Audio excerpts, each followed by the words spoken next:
আজকের এই শান্ত রাস্তা, এই নরম বাতাস, এই আকাশের দিকে তাকালেই মনে হচ্ছে কিছু একটা বদলে যাচ্ছে। হয়তো আজ উঠবে রমজানের চাঁদ, যে চাঁদ শুধু একটি মাসের সূচনা না, বরং আত্মসিদ্ধির এক নতুন অধ্যায়। এই রাস্তা দিয়ে কতবার হেঁটেছি, কিন্তু আজকের অনুভূতি আলাদা। আজ মনে হচ্ছে প্রতিটি বাতাস দোয়ার সুর, প্রতিটি আলোতে মাগফিরাতের আশা।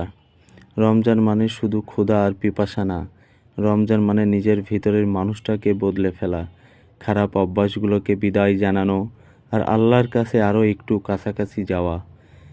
এই চাঁদ আমাদের মনে করিয়ে দেয় সময় দ্রুত চলে যায়, তাই এই মাসটাকে ভালো কাজে ভরে তুলি। ক্ষমা চাই, ক্ষমা করি, আর ভালোবাসা ছড়িয়ে দিই চারিদিকে। হে আল্লাহ, এই রমজানকে আমাদের জন্য রহমত, বরকত, নাজাতের মাস বানিয়ে দাও। আমাদের রোজা কবুল করো, আমাদের দোয়া কবুল করো। বাংলার আকাশে উঠুক রমজানের চাঁদ, আর আমাদের হৃদয়ে জ্বলে উঠুক ইমানের আলো। হয়তো এই রাস্তা দিয়ে আজ যারা হাঁটছে, প্রত্যেকেরই মনে একটাই অপেক্ষা, কখন আকাশে দেখা দেবে সেই কাঙ্ক্ষিত চাঁদ। দোকানপাট, ব্যস্ততা, মসজিদের মাইকে দোয়ার ধ্বনি, আর মানুষের চোখে এক অদ্ভুত শান্তি। রমজান আমাদের শেখায় অল্পতেই সন্তুষ্ট থাকতে, ক্ষুধার কষ্ট বুঝে অসহায় মানুষের পাশে দাঁড়াতে। এই মাস শুধু আমার না, এই মাস পুরো উম্মার জন্য এক বিশেষ নিয়ামত।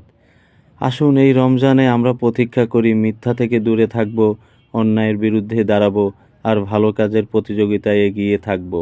হে আল্লাহ, আমাদের জীবন যেন শুধু দুনিয়ার জন্য না হয়, আখিরাতের জন্য সুন্দর করে দাও।